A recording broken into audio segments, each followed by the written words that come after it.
Good morning, dear students. I hope the videos which I sent you all are helping you in your study. And today in this class, I am going to complete the remaining part of this story, which is chapter number 12, Being Sensible. So, let's begin. In the world history, King Solomon is considered as one of the wisest kings. He is known for the intellect and presence of mind. His wisdom helped him to take right decisions at the right time. However, his queen was doubtful about his wisdom, so she often tried to test it. World history में king Solomon को हमेशा सबसे बुद्धिमान king के रूप में याद किया जाता है. उनको हमेशा उनके प्रेजेंस ऑफ माइंड और बुद्धिमत्ता के लिए याद किया जाता है. His wisdom helped him to take right decision.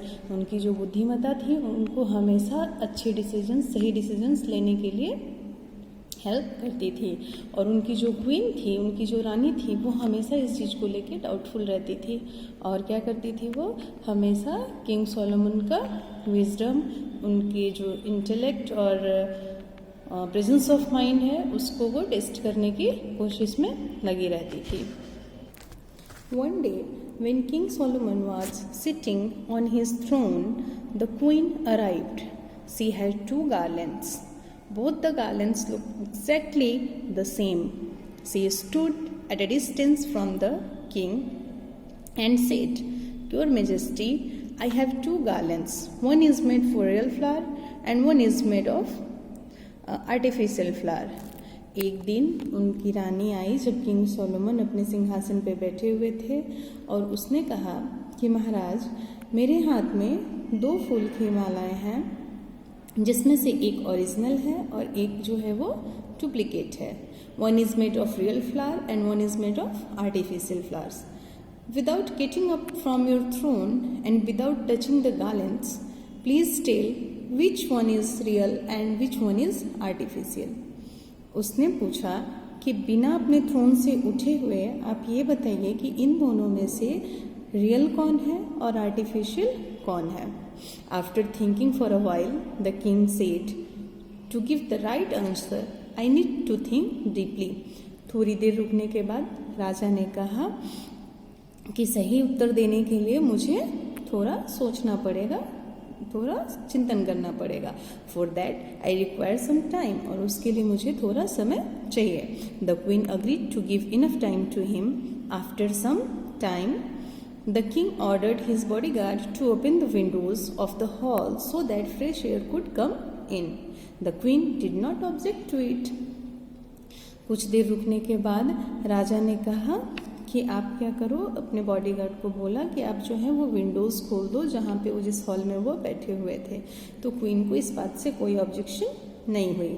After some time the king said, the garland in your right hand is real while the garland in your left hand is artificial. थोड़ी देर बाद राजा ने रानी को उत्तर दिया कि जो garland आपके right hand में है वो रियल है और जो लेफ्ट हैंड में है वो आर्टिफिशियल है. The answer was correct and it stunned the queen. The queen praised the king and said, "Your Majesty, it was a very difficult question. How did you find the right answer?" King के answer से queen को shock लगा और उसने पूछा कि majesty, ये तो काफ़ी मुश्किल क्वेश्चन था, मुश्किल प्रश्न था, फिर आपने इसका उत्तर दिया कैसे आपने सही उत्तर दिया. At this the king started laughing. और इसके बाद किंग जो है वो हंसना स्टार्ट कर देता है. आफ्टर अ वाइल, थोड़ी देर बाद, ही सेड, वो कहता है, I saw a bee on the other side of the close window so I asked the guard to open the window. मैंने एक मधुमक्खी को देखा जो कि खिड़की के बाहर बैठी हुई थी. दैट्स वाई मैंने गार्ड्स को बोला कि आप क्या करो, वो विंडोज़ को खोल दो. दो you did not see it, the bee came and sat on the garland of your right hand. जबकि आपने देखा नहीं कि वो जो मधुमक्खी थी वो आई और सही गार्लैंड पे जो आपके राइट हैंड में थी, ओरिजिनल गार्लैंड, उस पे जाके बैठ गई. बीज never sit on artificial flowers. मधुमक्खियाँ जो हैं वो कभी भी आर्टिफिशियल फ्लावर्स पे नहीं बैठती. They sit only one on real ones, वो हमेशा अच्छे और असली फूलों पे बैठती हैं, ताजे फूलों पे बैठती हैं। Does the bee help me to give the right answer, so उस मधुमक्खी ने मुझे हेल्प किया सही उत्तर देने में। Everybody in the hall started smiling with an expression of admiration on her face. The queen bowed to the king and went away. सारे लोग जो हॉल में बैठे थे वो मुस्कुराने लगे। सबके एक्सप्रेशंस जो थे वो किंग की प्रशंसा कर रहे थे। उसके बाद क्वीन ने किंग की तरफ देखा, वो झोंकी और उसके बाद फिर वहाँ से चली गई। So children's, we see that wisdom helped the king to answer a very difficult question very easily. Like the king, you should also learn to give a thought to all the concerned aspects and then use your knowledge to solve the various problems. सो बच्चों, king की तरह जैसे उसके पास बहुत ही मुश्किल question था, फिर भी उसने बड़ी ही आसानी से अपने प्रेजेंस ऑफ माइंड को यूज़ करके और उस प्रश्न का उत्तर दिया। उसी तरह आप लोगों को भी हमेशा अपने बुद्धि से काम लेना चाहिए।